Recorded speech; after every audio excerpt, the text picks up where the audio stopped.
All right, so welcome back to the second part of lecture 12. Now we are going to sort of, formally define and model, provide a model for the variogram. How do we sort of conceptualize it mathematically when we have, when we have data? So on the right top corner of your screen, you see an origin 0, 0 and two locations given by vector s and vector s plus h. Okay, h is obviously a lag vector, right? And when I talk about location s, it has two coordinates, x and y, right? It has coordinates sx comma sy. Sorry about that. Okay, we'll correct it in a minute. Okay, it is sx comma sy, right? And s plus h is, again, you can think of these as coordinates s tilde x and s tilde y. All right. Now, basically, when we say, sx comma sy or x comma y, we are simply joining, a vector from the origin which goes sx units horizontally and sy units vertically, right? And we are trying to understand spatial dependence or spatial contiguity measures between points s and s plus h, right? S plus h could also be defined as s2, right? So s could be s1, the point in the south is S1 and in the north is S2. As remarked earlier, h is accounting for both the distance between points S1 and S2 in space and also the direction being that it's closer to a northwest direction moving from S1 to S2. Okay, so having known that, what we have is the definition of a variogram. That is, we have the following, that variance of z of s1, s1 being a vector, minus z of s2 is given as 2 gamma as a function of the distance between vectors s1 and S2 given as the L2 norm. Okay, this is true for all S1 and S2 that belong to the domain D, and domain D is a stationary domain, without doubt. Okay, now the quantity 2 gamma S1 minus S2 is called a variogram. No surprises there, right?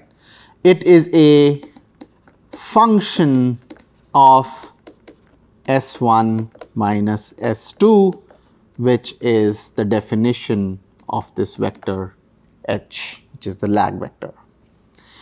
Gamma by itself is called a semi-variogram, right, by convention, and it is also known as, I'm going to say also known as a structural function in meteorology,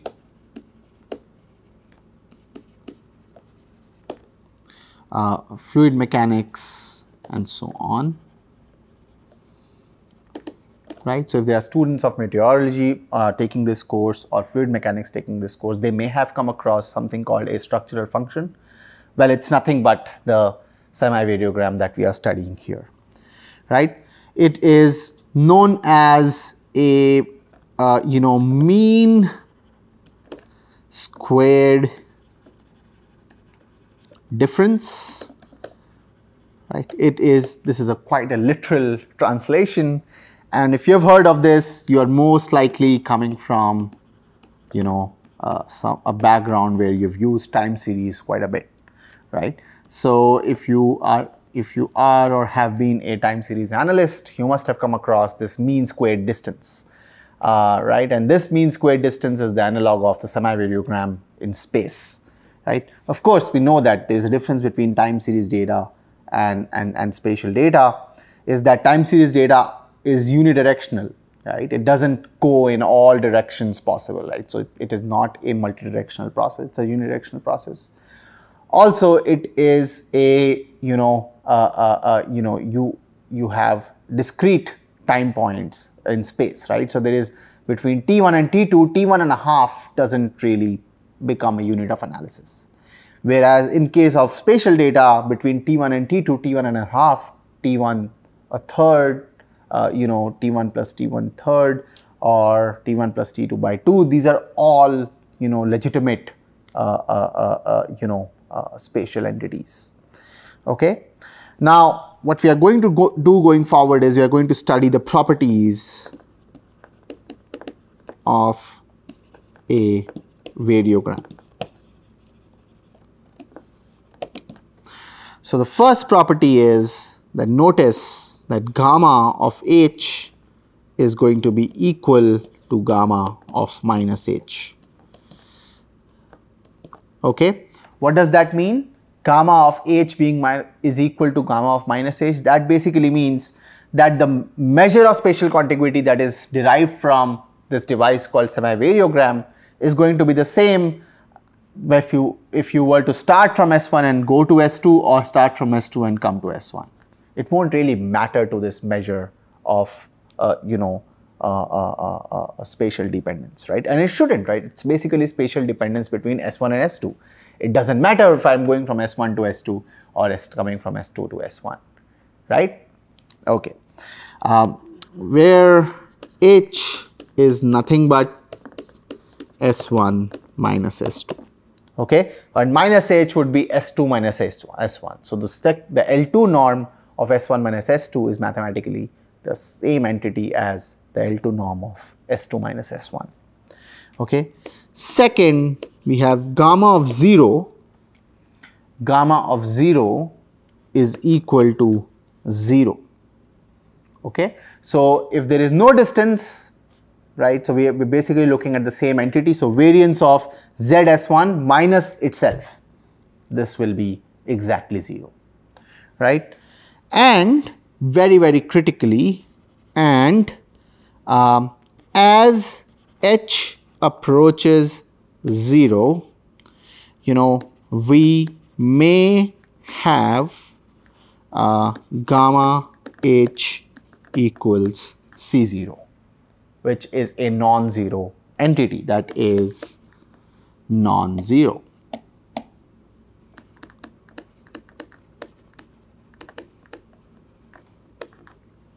Okay, this C0 is called as the nugget effect.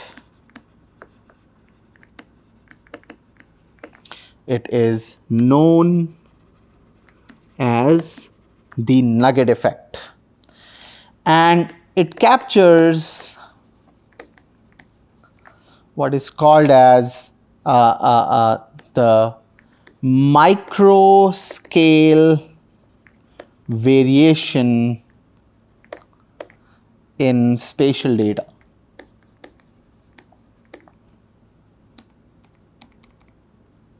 In spatial data. What this means is that if S2 were very, very close, if S2 were exactly S1, gamma is 0. If S2 were very, very close and it's approaching S1, right, in the sense that H is approaching 0, right, if H is approaching 0, then, if we have some kind of a micro scale variation, it's called as a nugget effect. The term nugget comes from gold mine. So when gold sort of exists as these nuggets, right? These are the smallest possible entities that exist in space. That would mean that a nugget and its core, a nugget is large enough that you would have to move a slightly farther away to be able to sort of get the smallest possible entity from the core, right? It is a nugget. You can look it up, right? And this nugget has characteristically different variation properties than, you know, the coal that exists around itself, right? So these nuggets are distinctly different entities that in which the coal, you know, in which gold, you know, occurs beneath the surface, right? So the term nugget comes from, you know, the gold mining process, and of course spatial statistic, that means its genesis sort of happens from, you know, has come from there, right? These microscale variations are kind of distinct enough that we have to, you know, we have coined a separate term for them, right? So let's sort of move forward with the properties, and while we do that, we will be able to sort of understand, you know, few more properties of the nugget effect, right? So I'm going to write this down again on the same page, on the next page, so that we can have a continuity in discussion. So we said that property 2 was that gamma 0 is 0, and as h approaches 0, we have that gamma of h approaches C0, and this C0 is called as the nugget effect, the nugget effect, okay. Now note that C0 could be measurement error, right? So it may not be, you know, in fact a microscale variation, it may be measurement error. When in fact you know, after all, we are really closing down to a location in space beneath the surface and try and measure and define microscale variations, right? So they may not be a real thing. In fact, in practice, we can't really measure them, right? In practice, what happens, or practically what happens, is we have data which is, let's say, ZSI, such that I is, you know, is location 1, location 2, location 3, all the way till location n, right? Let's say these are our data, and we usually sort of, you know, and usually we do not have, you know, the data availability, the available data do not provide us an opportunity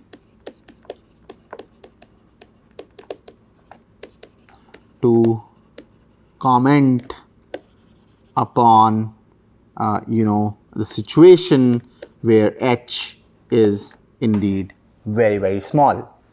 You have to understand that to be able to measure microscale variation, we need to have data sets where samples over space are, you know, collected in close proximity to each other.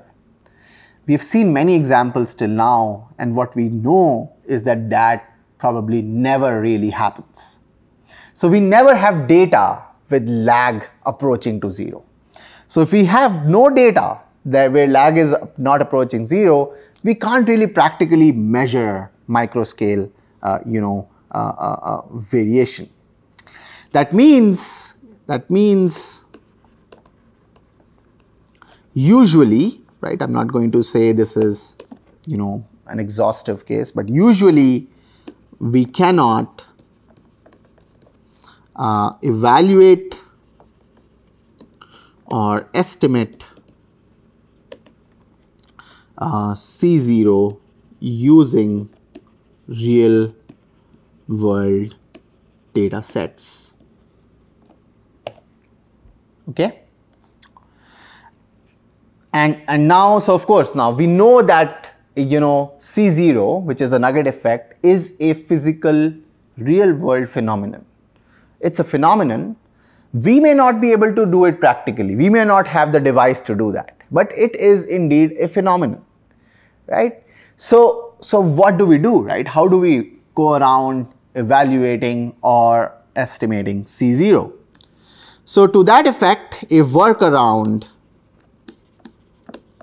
was provided or offered by Matheron in 1962.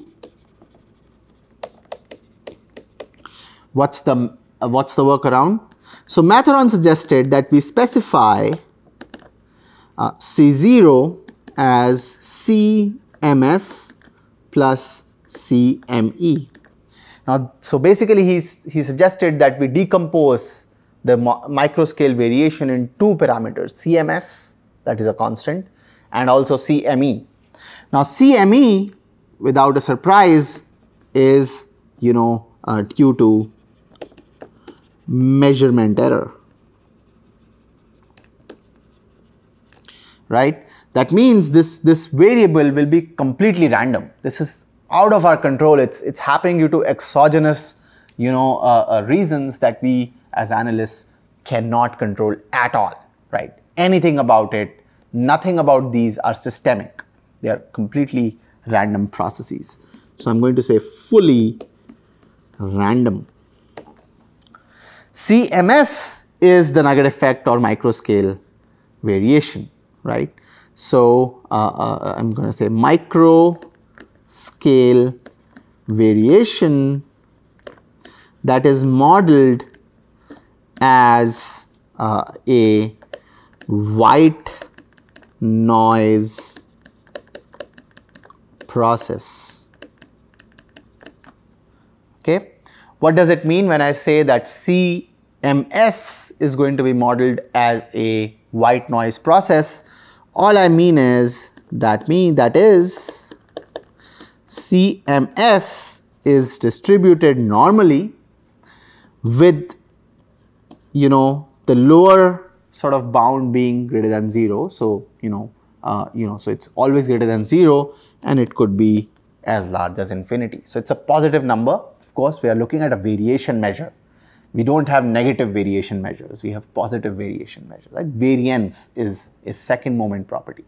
So C0 is a second moment property, right? So it can't be a negative number. So it's truncated. It's not fully random. It can't go from minus infinity to plus infinity, but it is quite random, right? And it's a truncated normal distribution with mean mu ms and variance sigma squared ms, right?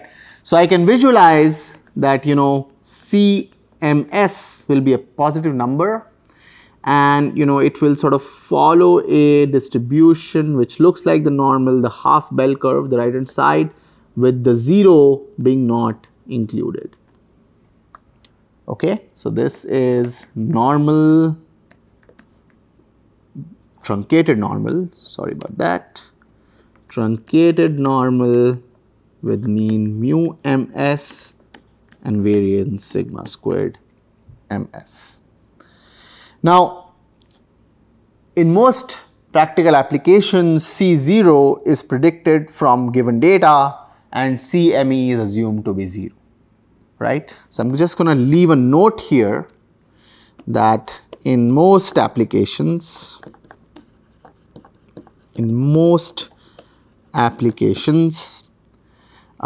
C0 is predicted. So we are going to conduct prediction on unknown values, right? We talked about prediction, meaning we are going to exploit the dependent spatial contiguity structure and try and tell what's happening in the microscale neighborhood.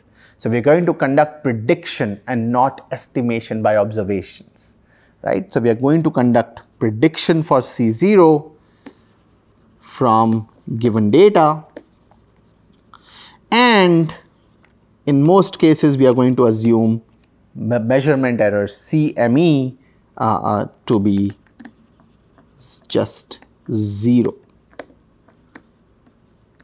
Okay, unless we have some information about where the measurement error could arise from, right? Some of my ongoing research suggests that, for example, in groundwater monitoring, the measurement error indeed arise due to things like human reporting. So there is a monitoring well, and a human being is going onto the well and manually noting down the depth of groundwater level, There could be human error, right? There could be measurement errors due to the fact that the well got choked, right? There might be silting and the water can't really flow through. So whatever you are seeing is not a measure of reality because the water either couldn't flow out or water couldn't flow in to reflect the levels around this well, right? The wells could even sort of they become closed because of certain reasons, right? So the measurement errors can be realistically, systematic, directional, something that we can understand. But usually, they're assumed to be zero. So unless we have information where measurement error may arise from, we will assume it to be zero. Okay. All right, so moving forward, now we are looking at properties. So we'll look at the third property after this. So the third property is that if the variogram 2 gamma is continuous, it's a continuous function at the origin. If it's continuous at origin, then we say that Z, which is our spatial random process, is L2 continuous. What does L2 continuous mean? So I'm just going to say meaning that expectation of ZS1 minus ZS2 squared. Okay, so it's the expectation of squared of first difference, right? So mean value of the first difference, right? First squared difference, mean value of squared difference, right? Okay, ZS1 minus ZS2, this will approach 0 at the origin, that is H, when H goes to 0. When H goes to 0, you have a situation where the variogram value will start to diminish. That is, the expectation of the difference squared value between observations at any two locations will approach to 0. Okay, so then gamma is a continuous function, right? It's a continuous function at the origin. Remember, we are talking about at the origin, right? We can have, obviously we can have the converse being true. That is, if 2 gamma does not approach 0, right, does not approach 0 at the origin, that means it is discontinuous at the origin. If it is discontinuous, if 2 gamma, that is the variogram, is discontinuous at the origin, then we say that Z is not L2 continuous, right? That means that this condition, that expectation ZS1 minus ZS2 squared will now be not approaching to 0, will not approach to 0 as H approaches 0, right? Such a process is considered to be a spatially irregular process, so, or irregular spatial process. Okay. Now this discontinuity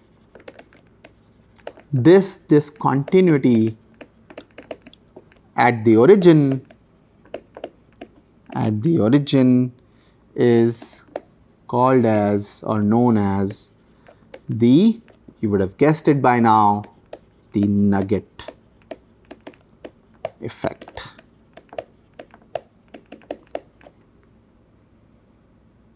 Okay, I mean, obviously we have already known, we already know the notation, that is, it is C0. Okay, the next property is that if 2 gamma H is a positive constant. Okay, if 2 gamma h is a positive constant, of course we are going to talk about positive constant except at the origin. At the origin, you know, we expect it to be either 0 or a microscale variation measured by the nugget effect that we have talked about earlier. If 2 gamma h is a positive constant, that is 2 gamma h is some k constant. Okay, and k is not a function of h. So now gamma h does not vary by h. It doesn't matter what is the distance between two locations, it is just a constant. Now what do we expect then, you know, the variogram representing? Then, you know, z of S1 and z of S2, that is the values at two different locations, are spatially uncorrelated. Okay, I mean for all S1 and not equal to S2, regardless of how close these 2 points are in space. These 2 points or locations, right? So when I say these 2 locations, I mean S1 and S2 are in space, right? If the variogram value does not vary by h, then what you're looking at is a spatially random process, right? You're going to start to look at the left-hand side panels that we looked at, you know, as part of lecture 12, in the previous part of it, right? In part A of it. So that's why, you know, the variogram provides us a measure of spatial dependence or spatial contiguity over space, right? It's a legitimate measure in that, in that spirit. Okay. So let's move forward. We'll look at one more property of the variogram, you know, before we sort of move on to the covariogram and the correlogram. Okay. So if we say if 2 gamma S1 minus S2, I'm going to say the L2 norm, which is nothing but, you know, this is equivalent to 2 gamma h, right? This is equal to 2 gamma naught S1 minus S2, that is now the, you know, now we have the distance as a, you know, multiplier to a constant 2 gamma naught, right? So this gamma naught is a constant. This is like saying, you know, I could say this is just 2kh, okay, where k is a constant, right? Then what are we looking at? We say that 2 gamma, that is the variogram that we have estimated or figured, evaluated from the data, is called as an isotropic variogram. Such a variogram sort of, you know, represents what we call as a isotropic spatial process. Now, the antonym of a isotropic spatial process is an anisotropic spatial process. If you come from physical, natural sciences, earth sciences, geology, etc., you would understand what isotropic and anisotropic processes are.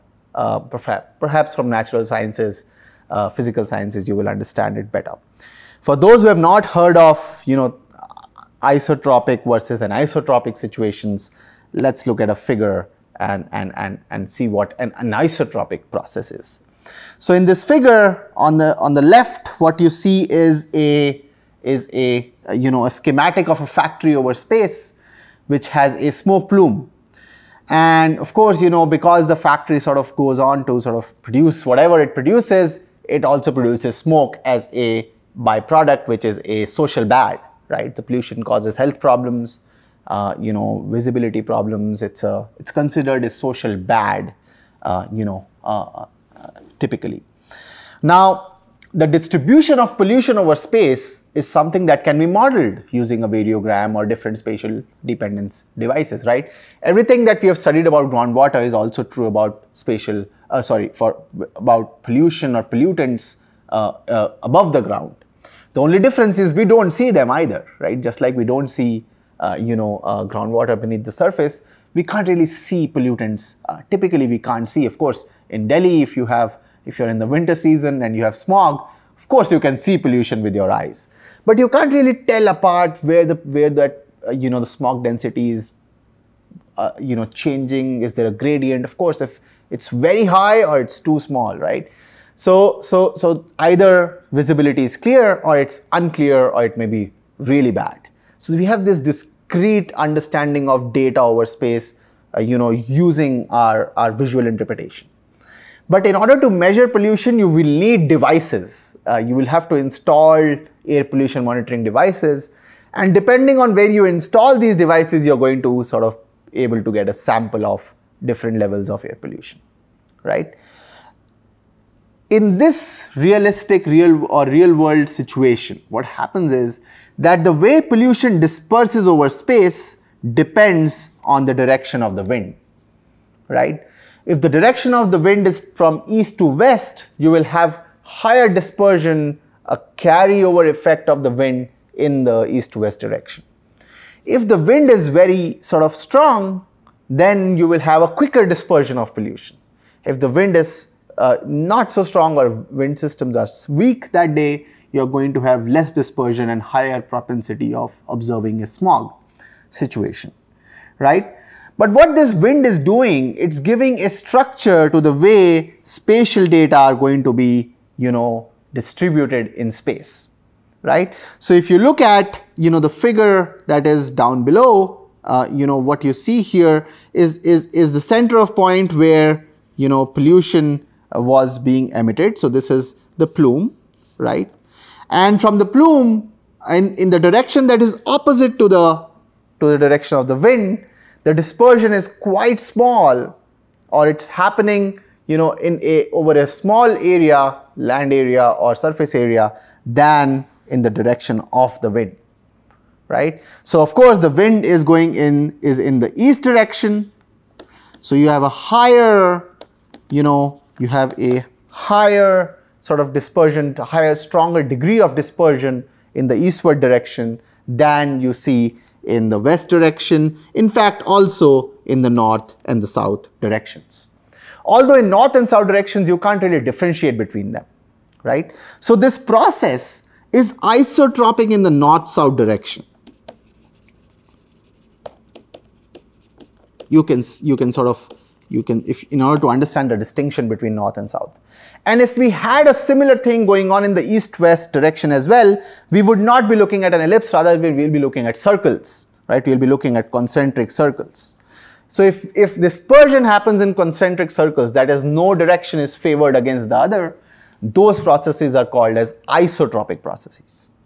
And the process that you see on your screen, where certain direction, any one direction in the two-dimensional space has a different process of dispersion or different process of evolution of spatial data than the other, then you have what is called as an anisotropic process.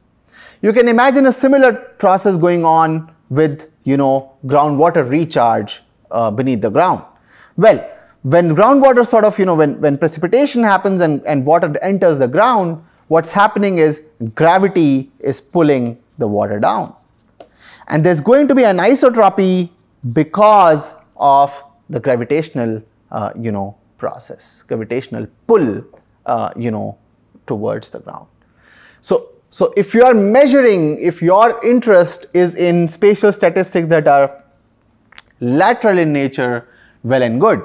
But if you are studying or measuring, spatial processes that are vertical in nature beneath the ground, then perhaps one should be worried about anisotropy. And in those situations, we have to separately estimate or evaluate or study a variogram in the east-west direction, and then separately in the north-south direction, in the direction of which is the origin of anisotropy. Okay, so anisotropy is a physical process.